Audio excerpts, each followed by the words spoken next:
At the time of Christ, Greek civilization, in one form or another, had already been in existence for over 3,000 years.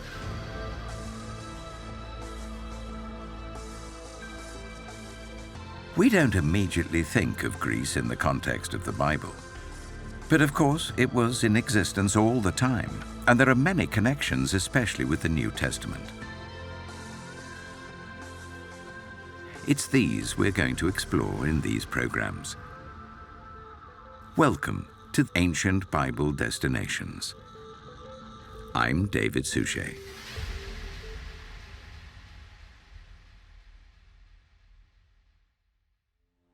In this program, we've traveled to the southernmost part of the Greek mainland, to an area known as the Peloponnese. It's a peninsula with an area of close to 21,500 square kilometers, and it's linked to central Greece by a very narrow isthmus. In geographical terms, it's akin to a very thin thread, so the Peloponnese is actually more like a large island, which means its coastline and beaches are a major attraction. But this is also a place of snow-capped mountains, vineyards and olive groves, and of course, a rich variety of historical sites. Over the next 2 millennia, feudal city-states were established across the region, the most powerful of them being Sparta. But others were important too, including Corinth, which is where we once again encounter the Apostle Paul. On his missionary journeys, Paul rarely stayed anywhere more than a couple of months, but he made Corinth his home and even set up a business there. Traveling west from Athens, as Paul would have done towards the end of AD 50, the overland route to Corinth crosses the narrow isthmus which today is pierced through the middle by the Corinth Canal. Completed in 1893, it took 11 years to cut down through the limestone to sea level. There are no locks, and the canal is just 24.6 meters wide. But by connecting the Aegean Sea to the Gulf of Corinth, it bypassed a 350-kilometer sail around the Peloponnese coast. Due to the narrowness, which is accentuated by the sheer banks rising to 70 meters at some points, any ship over 800 tons has to be towed through the Corinth Canal, and perhaps not surprisingly, there's a toll to pay. The current changes direction every 6 hours with the tides and has a near constant speed of 2.5 knots. Particularly unusual are 2 submersible road bridges, one at each end of the canal, which drop into the water to allow vessels to proceed. If you have a spare hour, it's a remarkable procedure to watch.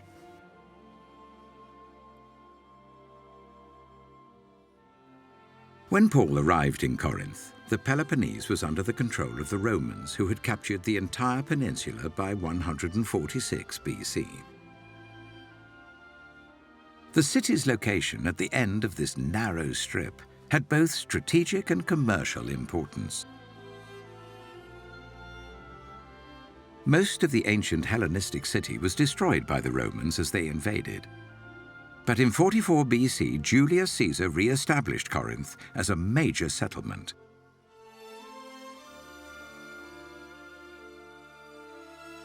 By the time Paul arrived, it was once again a thriving center of commerce and politics. But unlike either Athens or Thessaloniki, it was essentially a modern, cosmopolitan city with a much more progressive outlook and less rooted in either mythology or traditional ways of thinking. It also had a long-held reputation for sexual immorality, although this had diminished under Roman rule. On one hand, then, Paul may well have hoped that the free-thinking Corinthians might be more receptive to his message. On the other, the city's reputation for a less inhibited lifestyle would have disturbed him and possibly represented more of a challenge than overcoming the worship of pagan gods. Any doubts he may have had about staying in Corinth were soon put to rest by a vision from God. Appearing to Paul one night, God says in the book of Acts, "Do not be afraid. Keep on speaking. Do not be silent, for I am with you, and no one is going to attack and harm you, because I have many people in this city.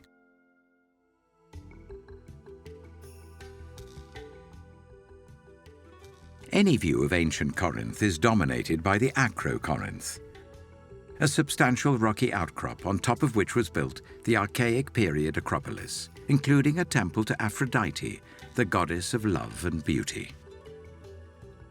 Joining us again is Dr. Michael Scott.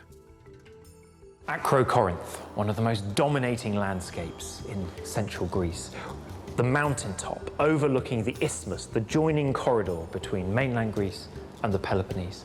For centuries, from archaic times right the way through to the 19th century, the seat of a fortress, a citadel, to guard over, oversee, control this major crossing point. In archaic times, it was a city that had at its heart a temple to Aphrodite, the goddess of love, sex, and fertility. And one of the ancient writers tells us a rather curious story about this temple, that it was home to 1,000 prostitutes. The sailors putting into the port of Corinth down below seem to have been having a very good time indeed. But the protective city walls of that archaic fortress were felled by the Romans when they took charge of Greece in 146 BC, and when they destroyed Corinth and everything in the surrounds to make a very bold statement about their dominance. Those walls weren't rebuilt, indeed, until the Byzantine period, when once again Acrocorinth became the fortress citadel that protected, controlled, and guarded over the crucial crossing point of Greece. Paul would have undoubtedly seen this as he entered the city, and although the temple was in ruins, he'd know of its associations with mass prostitution. Rising to over 500 meters, the Acrocorinth was easy to defend, and so particularly during the later Byzantine period, it was very heavily fortified. The ruins of ancient Corinth seen today are mostly of the Roman settlement as rebuilt by Julius Caesar, and so much of the layout would have been very familiar to Paul after he made the city his home. There are very few relics here from the 600 years of Greek activity, but the one notable exception is what remains of the Temple of Apollo, with its 7 surviving Doric pillars, and which dates back to around 540 BC. There were originally 38 pillars, each monolithic, which means they were hewn from a single piece of stone rather than built up in round sections, which is more commonly seen in ancient Greek temples, including the Parthenon. Excavations began on this site in 1896 and have since gone on continuously, interrupted only by the Second World War. Virtually everything that can be seen here has been uncovered during the last 100 years. In addition to the civic buildings of the Roman era, a notable element of these ruins is the number of buildings that served as shops, reminders of the city's role as a key commercial center. Jason Harris, a visiting assistant professor from Tulane University in Los Angeles, has worked on the site of ancient Corinth for several years and is particularly aware of its significance.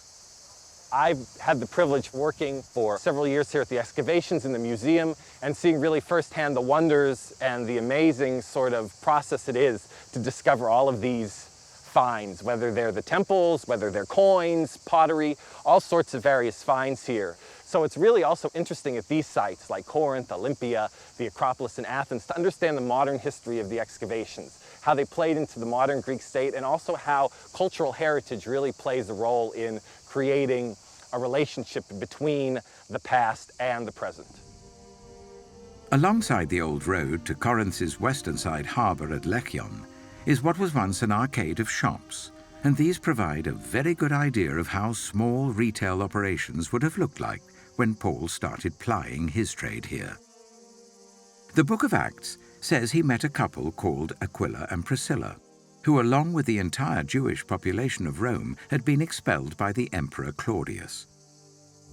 The writer of Acts notes, "And because he was a tent maker, as they were, he stayed and worked with them." So when Paul came for approximately 18 months, from 51 to 52 AD, what he found was a very large city of several 100,000 people that was very, very cosmopolitan in nature, with various religions living together, including Greeks, Romans, and many Jews, many of whom had come from Rome in 49 AD when they had been expelled by the Emperor Claudius. And so really, when you read 1st and 2nd Corinthians, what you see is Paul dialoguing with the Corinthian people about really what it means to live in a contemporary world, to reconcile their beliefs with the customs of the Greeks and the Romans around them. So really the site of Corinth, as an important political and economic center in the Roman Empire, really provides a place for us to see the relationship between reconciling one's Christian beliefs and contemporary culture. And so you see this relationship that Paul has with the church, trying to understand how he can connect the church with the culture, especially not only just reconciling Christianity with Greek and Roman religion, but also Christianity and Judaism, because the many Jews that were here were not necessarily fans of Paul and what he was doing, as we see in Acts 18. Could all this normality last for Paul? Of course not. Eventually, a group of Jews attack him and bring him before the region's proconsul, or governor, Gallus. Paul is accused of persuading people to worship God in ways contrary to the law. Here, in the center of what would have been the Roman agora, or forum, Paul was stood in front of a Bema to face judgment. In his letters to both the Romans and the Corinthians, Paul referred to the Bema as God's judgment seat, before which all must eventually stand. Paul no doubt thanked God for his acquittal, as the alternative could have been jail, but it's more likely to have been a public flogging. This was particularly barbaric, as you were stripped and then chained to a stone column as if you were embracing it, thus fully baring your back for maximum exposure to the lash. Near the Bema at Corinth is an inscription in both English and Greek.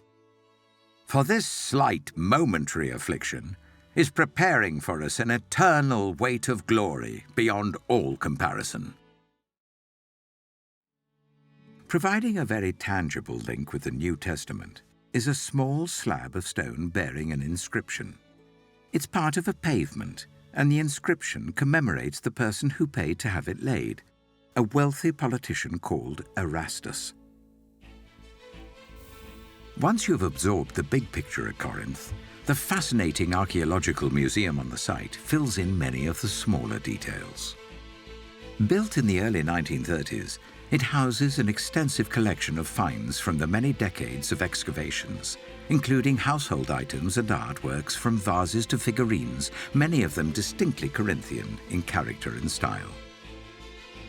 Near the entrance is a welcoming committee of headless statues, which, as they're wearing togas, would have been of notable Roman citizens. The Book of Acts tells us that after appearing before Gallus, Paul stayed on in Corinth for some time. But eventually he decided it was time to leave. We're told he went to the harbour at Kenthria, which is on the eastern side of the city. Before setting sail, he had all his hair cut off in order to fulfill a vow. There's not much of the ancient harbour at Kenthria left now, except for a few foundations. But it's not hard to imagine Paul sitting here at the water's edge while a barber shaved his head. We're not sure what the vow was about, but it's been suggested that Paul may have been giving thanks for the protection God had promised him 18 months ago, and had very clearly provided. By now, Paul was much more notorious for his fearless preaching of the gospel, and forces were gathering against him. As he again prepared to sail once more from this harbour, this time to Jerusalem, word arrived of a plot to murder him, so the voyage was abandoned, and instead, he set off eastwards on foot. Now that was going to be quite a walk, but it didn't seem to deter Paul.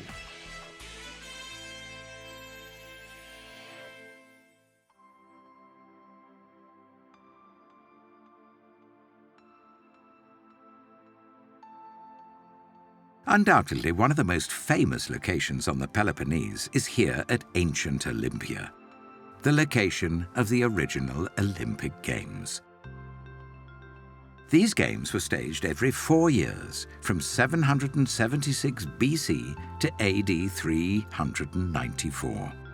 The idea being that all nations forgot their differences for a little while and came together in the spirit of sporting competition. What is particularly interesting about Olympia is that it was built specifically for the Games, and so there wasn't a resident population.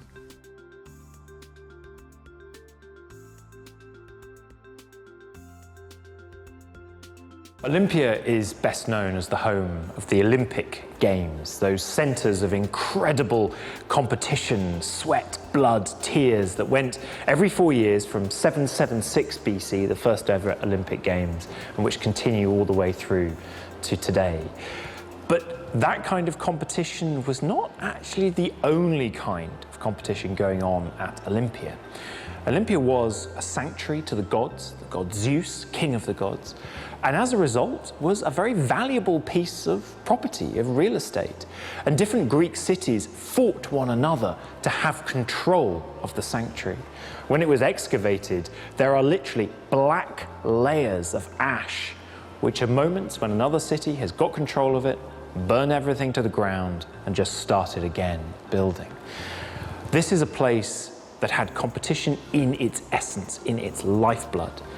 And it managed to survive all the way through changes of powers. So when the Romans took over Greece, they absolutely loved the Olympic Games. The Emperor Nero even came to compete in the Olympic Games, and strangely enough, won every event that he entered. And even when the Roman era gave way to the Christian era, Olympia managed to survive, for some time at least, until in the 5th or 6th centuries AD, finally, the competitors stopped competing. After the Games were banned by the Christian Emperor Theodosius I, the site was progressively abandoned and subsequently ravaged by both earthquakes and floods until it all but disappeared. It was rediscovered in 1766, and excavations began in 1829, uncovering a complex of temples, treasuries, hostels, baths, and of course, sports venues. This is the Palestra, where the wrestlers and boxers were trained, and it's part of a group of buildings that were known collectively as the Gymnasium. The word gymnos, or gymnos in Greek, means naked, and the athletes in these times trained and competed in the nude. The Palestra was built around a courtyard which served as the training area, and in the building were dressing rooms, baths, and storage areas. The main stadium at Olympia is now just a flat area, but it would have originally been surrounded by a racetrack and had many tiers of seats made from mud arranged on either side. The very first games were held in honor of Zeus, the god of sky and thunder, and the temples uncovered on the site of ancient Olympia are to him and his wife Ira. It's here, at the temple of Ira, that the Olympic flame is lit by concentrating the rays of the sun with a parabolic mirror, and the torch then heads off on a relay around the world to the location of the summer or winter games. The games were still an important part of life in Greece when St. Paul was here, and he later used sporting analogies in some of his writing, including in his letter to the church at Philippi when he says, "I press on toward the goal to win the prize for which God has called me heavenward in Christ Jesus." Late afternoon light really bring these ruins to life on a summer day.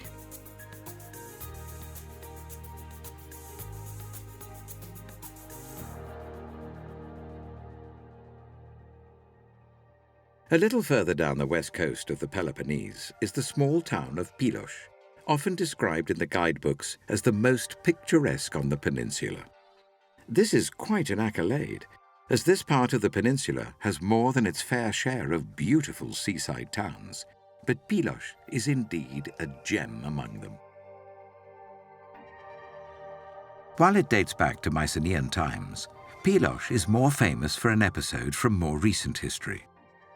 At the time of the Greek War of Independence, Pylos was called Navarino. And, as had been the case for many centuries, its beautiful bay was once again considered strategically important. A large Ottoman armada was at anchor in the harbour at Pylos when a small but well-armed flotilla of just 13 ships from France, England and Russia started manoeuvres, primarily aimed at convincing the Turks to comply with the newly signed Treaty of London. In 1821, the Greeks decided that they had had enough of Ottoman rule that had been going on since about 1453. And so began the Greek resistance. But this was fiercely opposed by the Ottomans. Greece was an important economic part of their empire, but also strategically, if Greece left, who would be next? And the Greeks were frankly outnumbered, outgunned and outspent. By 1825, 1827, their cause had advanced very little and looked frankly desperate. But what came to their aid was a wider geopolitical power play. Russia was very keen to see Greece liberated from the Ottoman Empire, not just because they shared an Orthodox Catholic faith with Greece, but because they saw an opportunity to expand their own power from the Black Sea downwards into the Mediterranean. Britain and France, on the other hand, were very keen that Russia did not expand its influence in such a way. And so in 1827, Britain, France and Russia agreed in a treaty that they would help Greece on the condition that as a result, Greece remained autonomous, free. And so the Battle of Navarino came about on the 20th of October, 1827, between the forces of the Ottoman Empire and the combined warships of Britain, France and Russia. That was the last battle in history to be fought entirely by sailing ships, although in reality, it was the firepower of Britain, France and Russia that won the day.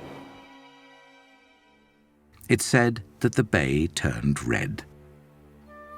The Battle of Navarino is credited with saving the fledgling Greek Republic from collapse, and some of the wrecks of the Turkish vessels are still discernible in the clear waters, now back to their customary aquamarine. However, they do glow red again during the bay's legendary sunsets. Across the Gulf of Messenia is the Mani region, a rugged peninsula of steep mountains and valleys, sheer cliffs and rocky beaches, and sturdy little villages, seemingly hanging on for dear life. This is Greece at its wildest, and because of the inaccessibility and the challenging terrain, Christianity came much later to this region. Additionally, the local people, known as the Maniotes, were fiercely independent as well as being highly superstitious, so it wasn't until the 10th century that Christian missionaries made many significant inroads. So, when Christianity finally conquered Greece's harshest region, it did so decisively and comprehensively, much like had happened in the rest of the country in the centuries before. In the Peloponnese, it all started with Paul's first visit to Corinth, where, although there was some opposition, his message resonated with enough people, and from different walks of society, to ensure it would spread across Greece and out to the wider world.